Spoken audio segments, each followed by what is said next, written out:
Hello, everyone, and thank you again for joining the CannAtlantic Conference, the country's first Mid-Atlantic Cannabis Conference.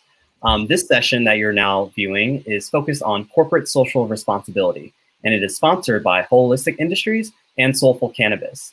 Holistic Industries is a multi-state cannabis operator that can be found in various cannabis markets across the country, and it includes 4 different locations in Pennsylvania. So 4 different locations in the Mid-Atlantic region within Pennsylvania. Speaking for them today is their Director of Outreach, Rabbi Kahn. Soulful Cannabis is a nonprofit that aims to inject a notion of corporate social responsibility within the cannabis industry, very relevant to this conversation today. Soulful Cannabis helps ensure that patients have easy access to cannabis, and they also fight for equity and diversity within all emerging cannabis markets. I'm joined by one of their co-founders today, Skip Shuda. Gentlemen, really appreciate y'all joining. Thank you so much for not only participating in this, but also being a sponsor and a support of the CannAtlantic Conference. Thank you. Thank you, Tawib. Thank you. Great to be here. We are going to jump right into these questions, learn a little bit more about corporate social responsibility. And I'll start with the first question. To both of you, what does corporate social responsibility really mean? How do you define it? Skip, you want to take it? Sure, I can take a first crack at that. So I look at corporate social responsibility as really doing the right thing for all of the stakeholders. And in the sense that stakeholders are broadly defined as employees, investors, community members, patients, anybody who's involved or touching or surrounded by or near the business. So, you know, historically, corporations had the mission of maximizing profit for their shareholders. But as our society has matured, we've started to realize that there's a lot more that corporations can and should be doing in the communities that they serve. So in particular, to me, it's a call to a higher purpose, to maximize the benefit to the stakeholders as opposed to just maximizing profit. Embracing some form of the triple bottom line. So if you think of triple bottom line, it's people, planet, and profit. So adding people and planet into that mix, practicing transparency and open communication, embracing living wages and benefits for all the members of the industry, working for restorative justice for individuals and communities that have been most adversely affected by the war on drugs. In particular, we're talking about corporate social responsibility in the cannabis industry, and then equity as well. And I think we'll have a chance to talk a little more about what that means, but that's sort of the framework that I think of when I think of corporate social responsibility in the cannabis industry. Amen, amen, brother. Skip, I couldn't have said it better. You know, the only thing I'll add, you know, I guess my approach to corporate social responsibility is drawn from my background as a rabbi. You know, in Judaism, people ask me all the time, is cannabis kosher? You know, is it okay? Can I use it? And really, you know, in my spiritual background, cannabis is a neutral product. It's not inherently good. It's not inherently bad. It's similar to money, although I don't know if I want to compare it to money. But it's really what you do with it that determines its value. So to me, corporate responsibility, corporate social responsibility means doing good with cannabis. It means making sure that cannabis is a force for good in the communities that welcome us in. And I'm talking about the legal, regulated, modern cannabis industry. So that's what corporate responsibility means to me. I also wanted to touch base a little bit too. Skip, what actually for both of y'all, what got you interested in corporate social responsibility? Like for Skip, like for you and your experience in the industry, did that influence why you are really pushing for better practices within the industry? And for Rabbi Kahn, what made you interested in that too? I'll start off with you, Skip. Sure. Well, you know, I've always had a bit of a social justice streak in me. You know, when I was growing up, my mother was a special ed teacher, and she taught in my school. And a lot of these kids became friends of mine, but I would see them bullied at you know, recess. So I've always felt like that our society could be more just and equitable and inclusive. When I first got into the cannabis industry about 5 years ago, I really felt that this is a healing plant and it deserves a healing industry. So to me, as we're cutting new grooves in this industry, it seemed like an awesome opportunity to bring that kind of corporate accountability and social responsibility to the table. So I didn't want to miss the opportunity of being involved with this industry as it's forming. And then because once the grooves are set and the behaviors are set, it's a lot harder to change and sort of layer corporate social responsibility on top of an industry as opposed to baking it in from the get-go. So that's kind of in a nutshell how I got involved with it. Yeah. Well, I had the interesting experience of watching my parents open up a medical marijuana dispensary in DC, one of the very first ones. And at the same time, I was working as a rabbi at a social service agency. I was running their chaplaincy program. I was largely focused on hospice, end of life. And I'm working with social workers and we're doing good. And that's why I'm there. That's what I went into the rabbinate to help people, to be a source of support and good in this community. And as I'm doing my work, I'm watching the impact that my family's dispensary is having in DC, and the impact that cannabis was having on the lives of our patients and on their families, and how that was impacting our neighborhood and the community at large. And at a certain point, it became obvious to me that I could do just as much good, if not more good, largely for reasons that Skip talked about. We're at the beginning of this industry. This is a critical time to establish what the industry looks like. What we do now is really going to set the tone for the years to come. So I just saw an opportunity that and a need, and I thought that my voice as a rabbi could lend. Could help validate some of the voices in the industry, could help destigmatize cannabis, could help normalize cannabis, and could help, raise up some of those voices that believed in cannabis as a mechanism for social change and for increased benefits to the patients and to the community. Thank you both. It's one thing to obviously talk about the importance of other corporations and companies to implement best practices and guidances that uphold the principles of good corporate social responsibility practices and whatnot. How do you kind of practice what you preach? How do you incorporate the values that you want other organizations to have? How do you kind of incorporate that in your day-to-day work to make sure that you are staying true to your word? Yeah. So, yeah, I mean, we're a nonprofit, and so our entire mission is really dedicated towards trying to provide service to the industry or to the patients who are served by the industry, really.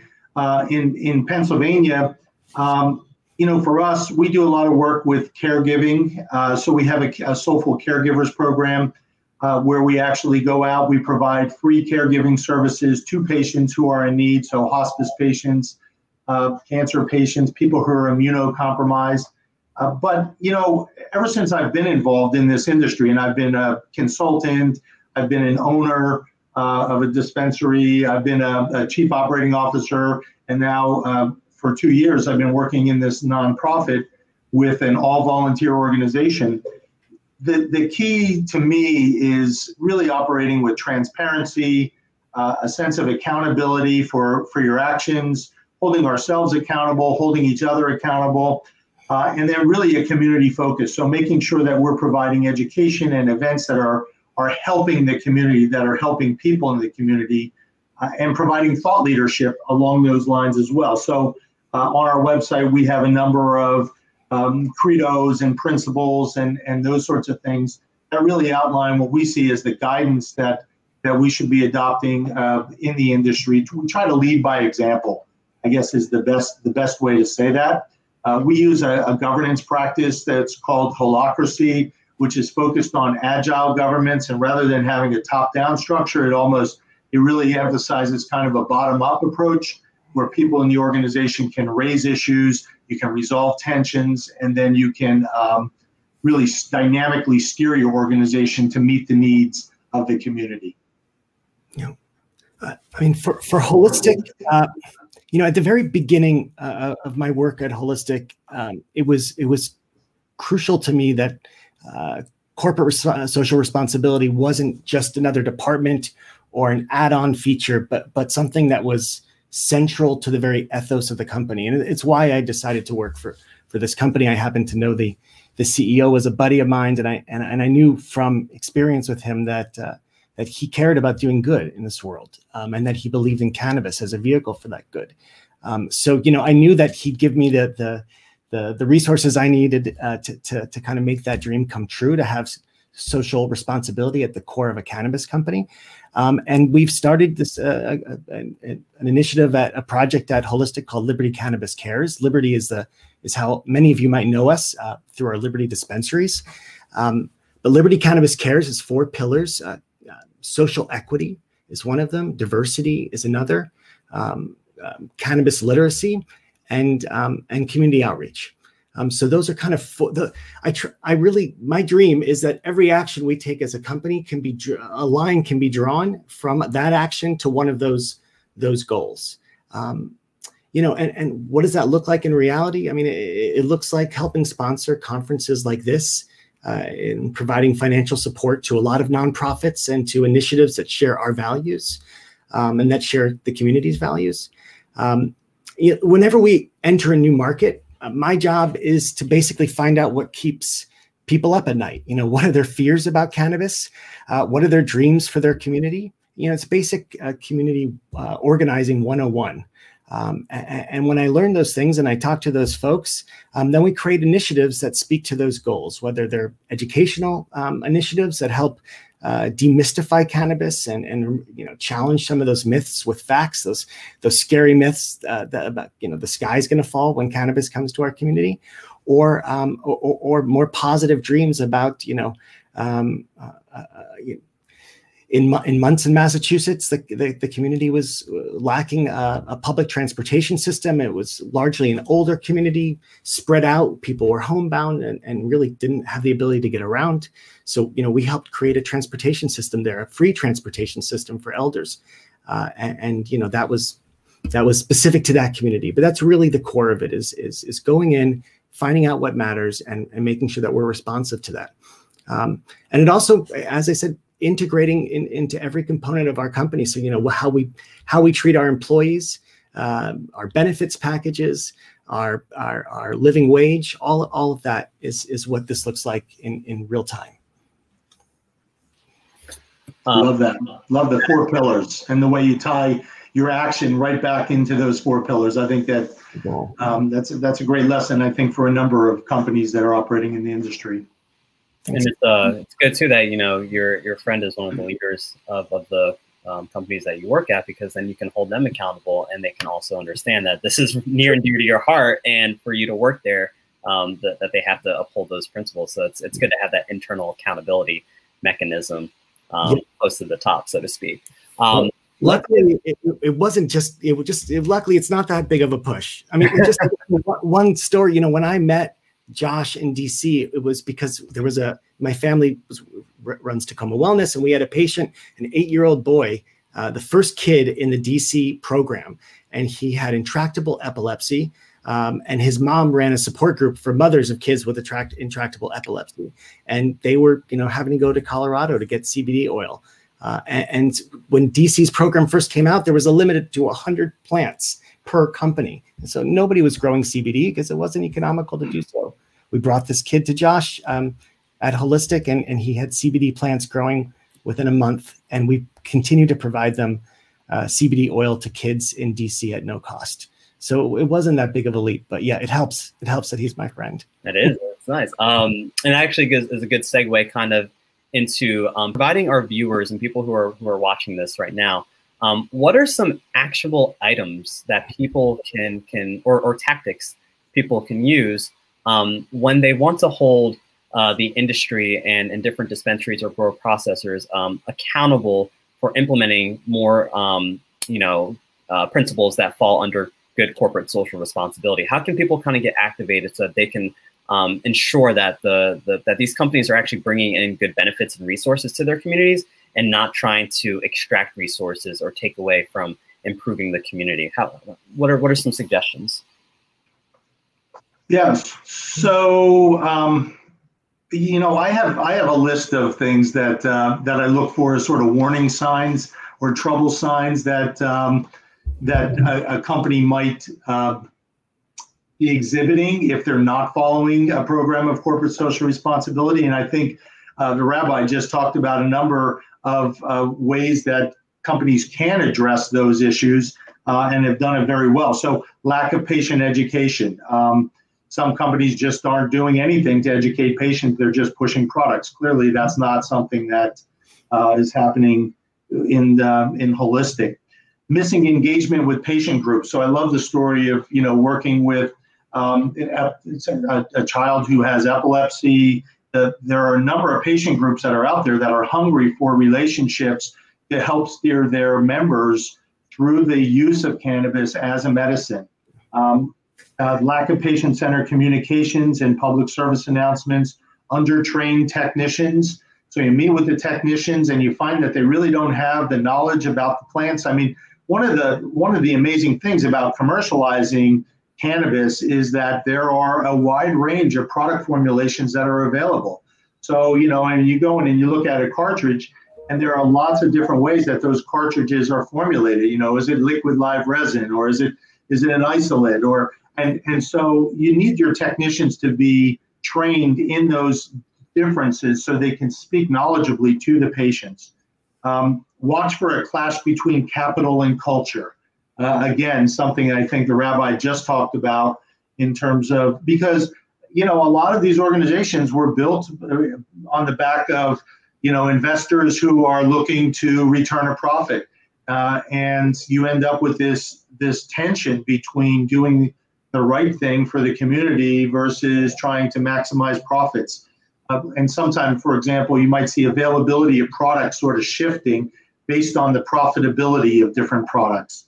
And then finally, when markets are just getting up and running, sometimes you'll see companies that are slow walking the rollout of their dispensary or their grow organization or processing organization because they're waiting for a buyout.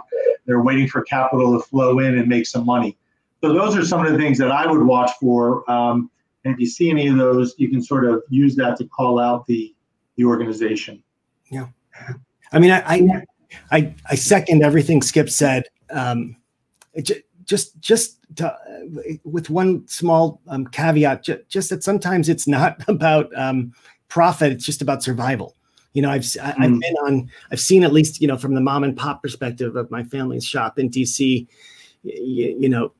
When there's a snow day, that they're going to struggle to make payroll that week. I mean, that's how close because of the tax situation in cannabis. If you're not a vertically integrated, multi-state operator, you're probably not making any money. And even if you are an MSO, there's really very little money, I think, being made at the moment. I think most of it is down the road, and it will happen. And I'm not feeling bad for MSOs, but I can tell you that there really can be some challenges for small companies, especially. And as far as holding community members, as far as people getting held accountable, I'll tell you my secret. Read the license application. In many cases, the applications that companies wrote to get these licenses, they have to spell out in clear terms what their diversity plan is, what their community benefits plan is. All of this is laid out, and then often never looked at again. So when I was hired into this role as director of our national community outreach team, my job, started with Josh handing me our applications and Josh being the CEO and reading through all the promises that we've made so we can keep those promises. And if a company, sometimes it's not possible to keep, we made a promise during a different time when we were writing an application, but a good company will have a reason why they didn't choose to keep that promise and why they chose to put their resources into another project, hopefully a better project that's more compelling to the community. But that's a great starting point, and often one that just doesn't get looked at again after those licenses are won. Yeah, I think it's a great point, because does the application go on the shelf and collect dust, or is it actually a living document that you're saying, hey, these were our aspirations when we were granted this permit or this license by the regulatory bodies. We need to stand up to that. And if we can't, to your point, if you're not able to do that, okay, we'll take accountability for that and say, okay, you know what, guys, we really wanted to have this kind of program in place, but there are reasons that we couldn't, so we're going to do this instead, or we're going to take these actions instead. To me, that's being accountable. It's not like you have to hit every single point, but you're doing your best and you're being accountable to that. And you can usually tell when a company is trying, and I think don't underestimate the power of social media and even just an email. But before you assume the worst, even of big companies, which can often often earn a bad reputation, but there are human beings behind those Instagram accounts, right? There are people trying to do good jobs, and a lot of times I think the conversation begins from an antagonistic place, but start with a place of just inquiry and see if you can be helpful to a company. I mean, it's amazing how often I get great ideas from people reaching out to us and sending us an email about here's a project that's going on in our community that really fits the values of your company. That would be perfect. I mean, that just saved me a lot of time. From going out, makes your job easy, doesn't it? Yeah. And it's amazing how few, how little that happens. So, before you go up against them like this, reach out and see what they're trying to do. I really like the fact that you brought up looking at the applications too.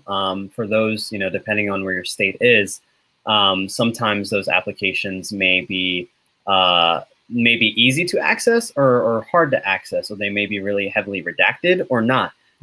This is a good plug to say that, there may be know your rights opportunities to learn about how you can request public information as a citizen, or a Freedom of Information Act as well for those who are listening. Those two avenues of opportunities may be able to help you find these applications if they're hard to find, and be able to read them to see how these companies were able to get their licenses as well. And also, check the department, whoever's overseeing the cannabis industry or at least regulating it. They may have it available as well. I know for Pennsylvania, the Department of Health has all the applications that were submitted and approved. Some of them are redacted, obviously, but they at least have that opportunity for anyone in the public to actually look at those applications. So I really appreciate you bringing that up, because, looking at exactly what the language says and what they're doing and what they're not doing gives organizations an opportunity to talk about accountability and what people are doing. So really, really good job of bringing that up. And the state level authorities really have a big role in that as well, in terms of how they're going to respond to right to knows requests, or do they have an enforcement division to go out and hold the different companies accountable for what they said they would do in the application? A lot of that has to do with the way the law was written initially. So it's good to get it right from the get-go. Yeah, and often of the regulatory components, but community, responsibility, corporate responsibility, not so much. So that's and they will be heavily redacted, but not usually those sections as much. Usually, what are for both of you? What are like references that you kind of look at? What are some other principles or other models that you may look at to say, the way that they are addressing, pillars and things that we find valuable in our organization? Are there any sort of like other references that you would point to, or have our viewers kind of check out and say, if you want to see a really good organization or corporation that really practices good corporate social responsibility, check this organization out. Do you have any suggestions? It's funny. I mean, I go to Soulful Cannabis. I mean, these guys have a great 10-point list of what would you call them, Skip? What is that? Well, we have we have the 10 principles for a socially equitable cannabis industry. We have our credo for the caregivers. So we do have a couple of documents like that. The credo is sort of a code of ethics for caregivers and who are actually serving patients. There's also a couple cool organizations. There's one called Cultivated in Massachusetts. I'm not so familiar with it, but I know that they're working to establish a pipeline for previously incarcerated folks to get into the cannabis industry and help get to get expungement and to just get them in front of different hiring departments. But as far as a company, I mean, I don't know, the first one that comes to mind is Ben & Jerry's. I think Ben & Jerry's has supported a number of different causes over the years. In the late 80s, Skip might remember this. They opposed the bovine growth hormone use in cows. Oh, right. Yeah. Largely because of its adverse economic impact to family farms. So this wasn't something that they even needed to. This probably cost them money, but it wasn't in their financial interest. But as Skip said at the very beginning, there's more than just the bottom line of profit, and the larger impact they're having on the community. They also use their packaging to raise awareness around causes and other organizations like the Farm Aid, and I love that kind of thinking innovatively about how we offer support and what type of support we can offer. And of course, they have like the Ben & Jerry's Foundation, which encourage people to give back, and I think does donation matching for their employees and a whole bunch of other stuff. So they're a good one. I think that donation matching, product people that are companies that provide products.